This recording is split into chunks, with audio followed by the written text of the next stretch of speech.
Namaskara, Namaste. You are watching Eat and Travel with Srivalli, and I'm back with another episode of Mom's Recipe.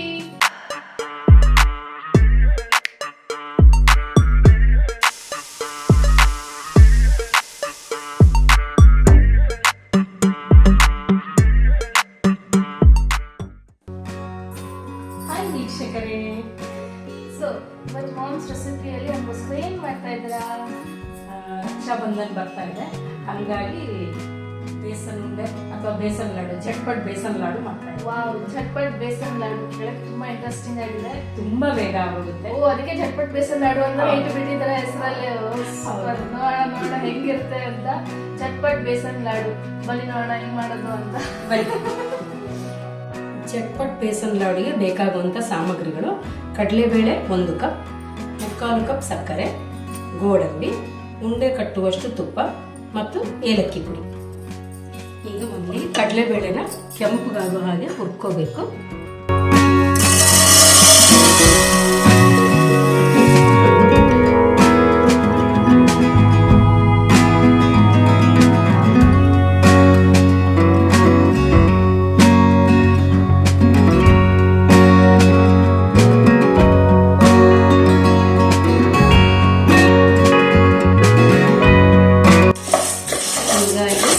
ಆಗಿದೆ ಇದು.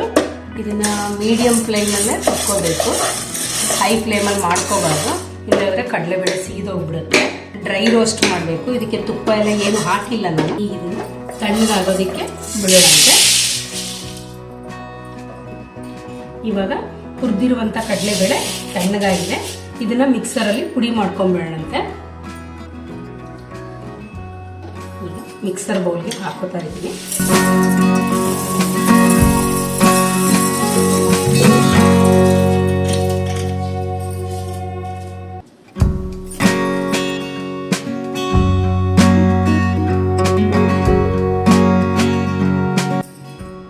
ಈಗ ಮಿಕ್ಸರಲ್ಲಿ ಪುಡಿ ಮಾಡ್ಕೊಂಡಿದ್ದೀನಿ ಕಡಲೆಬೇಳೆ ತಣ್ಣಗಾದ್ಮೇಲೆ ಇದಕ್ಕೆ ಸಕ್ಕರೆ ಪುಡಿನ ಬೆರೆಸ್ತಾ ಇದ್ದೀನಿ ನಾನು. ಇದಕ್ಕೆ 3/4 ಕಪ್ ಸಕ್ಕರೆ ಪುಡಿನ ಬೆರೆಸ್ತಾ ಇದ್ದೀನಿ. ಇದನ್ನ ಇನ್ನೊಂದ್ಸಲಿ ಮಿಕ್ಸರಲ್ಲಿ ಬ್ಲೆಂಡ್ ಮಾಡ್ಕೊಳ್ಳೋಣಂತೆ. ಈಗ ಸಕ್ಕರೆ ಪುಡಿ ಮತ್ತೆ ಕಡಲೆಬೇಳೆನ ಪುಡಿ ಮಾಡ್ಕೊಂಡಿರೋದು ಎರಡನ್ನೂ ಒಂದ್ಸಲಿ ಬ್ಲೆಂಡ್ ಮಾಡಿಟ್ಟಿದ್ದೀನಿ. ಇದನ್ನ ಈಗ ತುಪ್ಪದಲ್ಲಿ ಕಲಸ್ಕೋಬೇಕು. ಫಸ್ಟ್ ಗೋಡಂಬಿನ ಫ್ರೈ ಮಾಡ್ಕೊಂಡ್ಬಿಡೋಣ ತುಪ್ಪದಲ್ಲಿ. ಗೋಡಂಬಿ ಹುರ್ಕೊಳ್ಳೋದಕ್ಕೆ ನಾನು ತುಪ್ಪನ ಹಾಕ್ತಾ ಇದ್ದೀನಿ.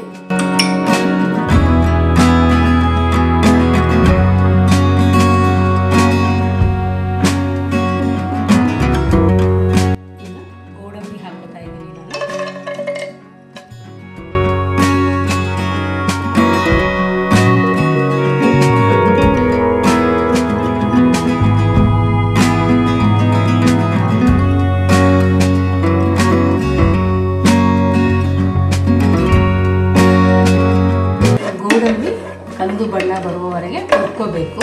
ಗ್ಯಾಸ್ ಆರಿಸ್ತಾ ಇದ್ದೀನಿ. ಇದು ತಣ್ಣಗಾದ ಮೇಲೆ ನಾವು ಮಾಡಿಟ್ಕೊಂಡಿರುವಂಥ ಕಡಲೆಬೇಳೆ ಸಕ್ಕರೆ ಪುಡಿನ ಇದಕ್ಕೆ ಮಿಕ್ಸ್ ಮಾಡಬೇಕು. ಮೊದಲು ಇದು ತಣ್ಣಗಾಗಬೇಕು. ಈಗ ಇದು ತಣ್ಣಗಾಗಿದೆ. ಈಗ ಮಿಕ್ಸರಲ್ಲಿ ಪುಡಿ ಮಾಡ್ಕೊಂಡಿರುವಂಥ ಕಡಲೆಬೇಳೆ ಪುಡಿ ಮತ್ತು ಸಕ್ಕರೆ ಪುಡಿ ಮಿಕ್ಸ್ ಮಾಡ್ಕೊಂಡಿರೋದನ್ನು ತುಪ್ಪಕ್ಕೆ ಹಾಕಿ ಮಿಕ್ಸ್ ಮಾಡೋಣಂತೆ.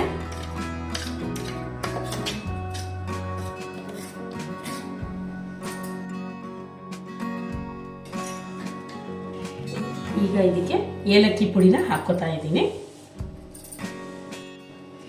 ಈಗ ಇದಕ್ಕೆ ಇನ್ನೊಂದು ಸ್ವಲ್ಪ ತುಪ್ಪ ಹಾಕೋತಾ ಇದ್ದೀನಿ.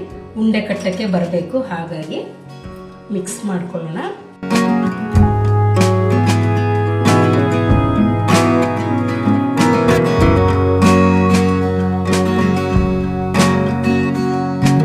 ಈಗ ಮಿಕ್ಸ್ ಮಾಡಿದ್ದಾಗಿದೆ. ಉಂಡೆ ಕಟ್ಕೊಳ್ಳೋಣಂತೆ. ಉಂಡೆ ಕಟ್ಕೊಳ್ಳೋ ಇಷ್ಟಿದ್ರೆ ಸಾಕು ತುಪ್ಪ. ಸೊ ಈಗ ಉಂಡೆ ಕಟ್ಕೊಳ್ಳೋಣಂತೆ.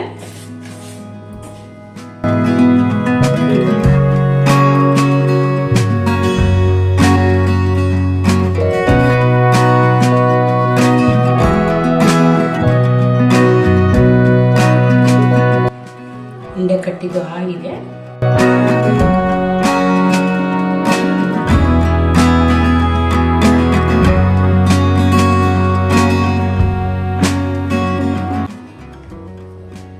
ಉಂಡೆ ಕಟ್ಟಿದ ಮೇಲೆ ಮೇಲ್ಗಡೆ ಈಗ ಒಂದು ಗೋಡಂಬಿನ ಸಿಕ್ಕಿದ್ರೆ ಎಷ್ಟು ನೀಟಾಗಿ ಚೆನ್ನಾಗಿ ಕಾಣುತ್ತೆ.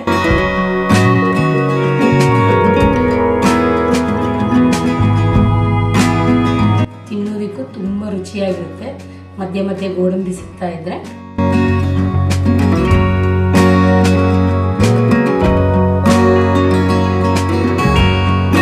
ಈಗ ಬೇಸನ್ ಲಾಡು ರೆಡಿಯಾಗಿದೆ. ಚಟ್ಪಟ್ ಬೇಸನ್ ಲಾಡು ಇನ್ನು ಮುಂದೆ ರೆಡಿ ಆಗಿದೆ. ನೋಡೋಕ್ಕೂ ತುಂಬಾನೇ ಚೆನ್ನಾಗಿ ಕಾಣ್ತಿದೆ. ರುಚಿ ನೋಡೋಣ ಹೆಂಗಿದೆ ಅಂತ.